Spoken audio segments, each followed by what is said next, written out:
Hello friends, good morning. आप हैं मेरे साथ और आज हम बात कर रहे हैं बीएड के फाइनल लेसन प्लान की। बीएड का जो फाइनल एग्ज़ामिनेशन होता है उसमें आपको सबसे लास्ट में फाइनल लेसन प्लान डिलीवर करना होता है एक्सटर्नल के सामने। और एक्सटर्नल के सामने आप जब लेसन प्लान डिलीवर करने जाते हैं, आप प्रेजेंटेशन देने जाते हैं, तो आपके पास दो कॉपियाँ होती हैं। एक कॉपी एग्जामिनर के लिए और दूसरा कॉपी आपके लिए खुद स्टूडेंट कॉपी होता है, एक एग्जामिनर कॉपी होता है। दोनों सेम ही कॉपी बनाया जाता है और दोनों में सेम ही कंटेंट होते हैं। आपको जो भी टॉपिक में पढ़ाना होता है उस टॉपिक में आप लेसन प्लान प्रिपेयर करते हैं और उसी के अकॉर्डिंग आप लेसन प्लान को डिलीवर करते हैं। आप उस टॉपिक को प्रेजेंट करते हैं, ठीक है।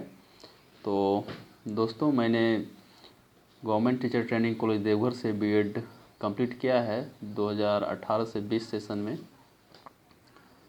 तो इस दौरान मुझे बहुत ही ज़्यादा एक्सपीरियंस और बहुत ही वेरिएशन भरे माहौल में रहने का मौका मिला। और देखते हैं फाइनल लेसन प्लान। ये मैथमेटिक्स का लेसन प्लान है और मैथमेटिक्स का जो बीएड में लेसन प्लान बनाना होता है वो आप क्लास 8, 9, 10 ये यहाँ तक 12 तक आप बना सकते हैं। तो ये है मैथमेटिक्स का फाइनल लेसन प्लान। सबसे पहले क्या होता है, पाठ्य योजना में लेसन प्लान में सामान्य जानकारी लिखना होता है। सामान्य जानकारी में क्या लिखना होता है, विद्यालय का नाम। जैसे विद्यालय का नाम मीन्स हम किस विद्यालय में लेसन प्लान में गए हुए थे, कहाँ पे पाठ्य योजना किए। आर मित्रा +2 स्कूल देवघर में मैंने लेसन प्लान किया था। वो छात्राध्यापक का नाम मीन्स मेरा नाम। छात्राध्यापक मीन्स जो स्टूडेंट टीचर है, जो पढ़ाने के लिए स्कूल में गया हुआ है, ठीक है। तो मेरा नाम है जनेंद्र महतो। वर्ग क्रमांक मीन्स अब बीएड में जो आपका क्रमांक है वो कितना है, 26। उसके बाद है बोर्ड क्रमांक, मतलब यूनिवर्सिटी रोल नंबर कितना है, तो यूनिवर्सिटी रोल नंबर इस तरह से। फिर है वर्ग, कौन से क्लास में आप पढ़ा रहे हैं अभी, कौन से वर्ग के लिए आप लेसन प्लान प्रिपेयर किए हैं। फिर विषय लिखना होता है, विषय गणित का पढ़ा रहे हैं तो गणित। उप विषय टॉपिक क्या है, ज्यामिति है, मतलब उप विषय सब टॉपिक। प्रकरण टॉपिक त्रिभुज का टॉपिक मैंने लिया है प्रमेय 6.1 थेल्स थ्योरम। समय आपके पास 40 मिनट है। दिनांक आप किस दिन में आप वो लेसन प्लान किस दिन के लिए बनाए हैं उसका डेट रहेगा, तो 10/11/2020। उसके बाद है सामान्य उद्देश्य। उसमें सामान्य उद्देश्य भी देखना होता है कि आप जो पढ़ाने जा रहे हैं, तो आपका टॉपिक पढ़ाने का, आप जो टॉपिक डिलीवर कर रहे हैं, जो टॉपिक प्रेजेंट करने जा रहे हैं, हम जो भी सब्जेक्ट में पढ़ाने जा रहे हैं उसका उद्देश्य क्या है ना, उसका ऑब्जेक्टिव क्या है। गणित विषय के प्रति रुचि उत्पन्न करना। गणित अगर आप पढ़ाने जा रहे हैं तो गणित विषय के प्रति आप रुचि उत्पन्न करते हैं।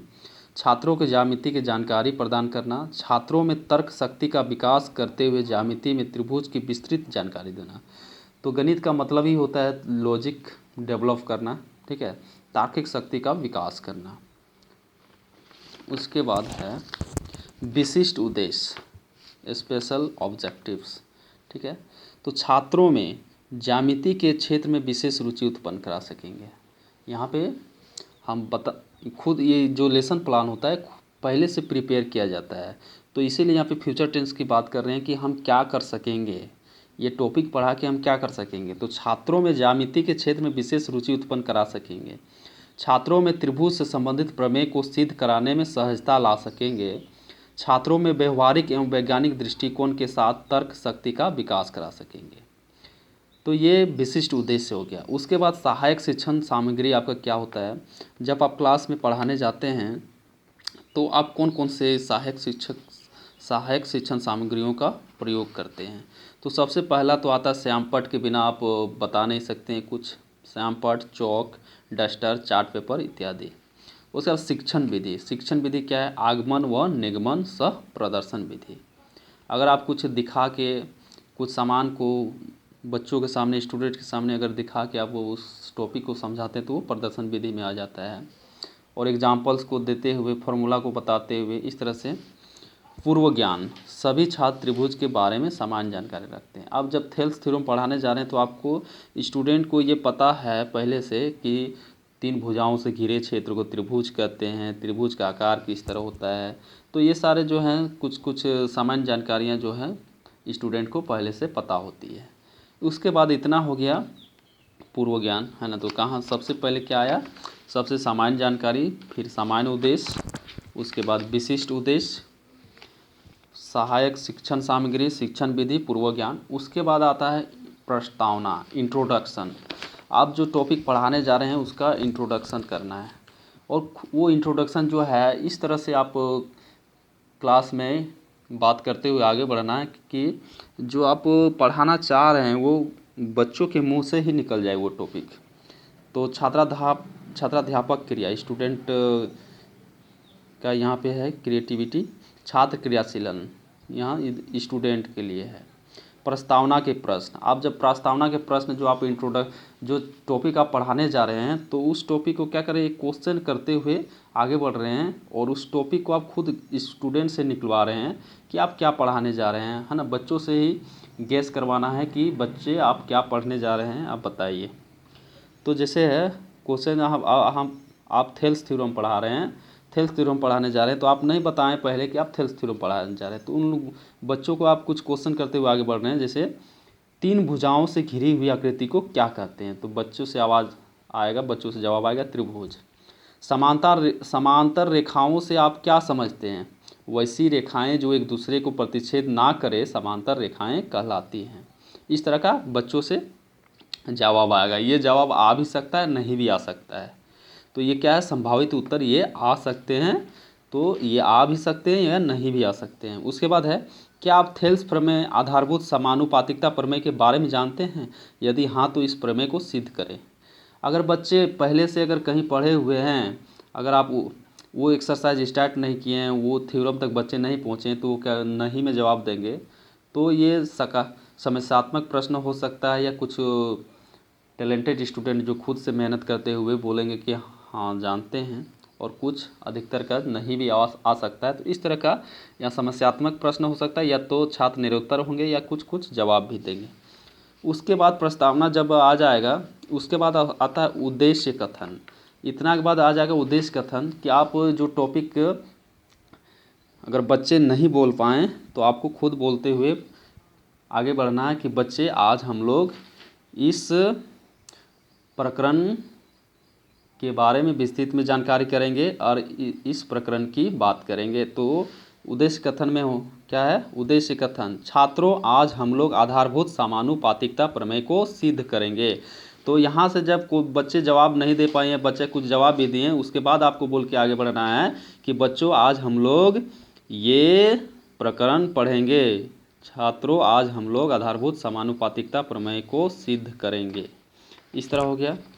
उसके बाद क्या होता है, प्रस्तुतिकरण, प्रेजेंटेशन। प्रेजेंटेशन में क्या होता है, ये देखिए इस तरह का कॉलम बनाए हुए हैं। एक तरफ है शिक्षण बिंदु, छात्राध्यापक क्रिया, छात्र क्रियाशीलन और श्यामपट्ट कार्य। 1 2 3 4 कॉलम बनाए हुए हैं। इधर है शिक्षण बिंदु की कौन कौन से स्टेप में हम आगे बढ़ रहे हैं, किस तरह से बच्चों को हम समझा रहे हैं थेल्स थ्योरम को। यहाँ पे छात्राध्यापक क्रिया है कि छात्राध्यापक स्टूडेंट टीचर किस तरह से पढ़ा रहा है और क्या स्टेटमेंट दे रहा है, क्या बोल रहा है। छात्र क्रियाशीलन मीन्स छात्र में, ये जो छात्र क्रियाशीलन में मीन्स क्लास में छात्र क्या कर रहे हैं, क्या किस तरह से टीचर को फॉलो कर रहे हैं। और यहाँ पे है फिर श्यामपट्ट कार्य, सबसे श्यामपट्ट के लेफ्ट साइड सबसे ऊपर में या तो फिर राइट साइड सबसे ऊपर में इस तरह से लिखा होता है कक्षा विषय, वो विषय दिनांक प्रकरण। तो कक्षा मान लो ये 10th है तो यहाँ पे 10th लिख दिए, विषय मैथ है तो मैथ्स कर दिए, उप विषय मान लो यहाँ पे क्या है ज्योमेट्री है तो ज्योमेट्री कर दिए, दिनांक यहाँ पे जो भी दिनांक था उसी को दे देते हैं। तो दिनांक ये 10/11/2020 के लिए बना था तो यहाँ पे 10/11/20 कर दिए। और इस तरह से प्रकरण क्या हो गया, प्रकरण यहाँ पे थेल्स थ्योरम हो गया, थेल्स थ्योरम। इस तरह से हो गया। तो प्रेजेंटेशन में सबसे पहले आता है, जब आप थ्योरम को बता रहे हैं तो सबसे पहले आपका स्टेटमेंट आता है, कथन आता है। तो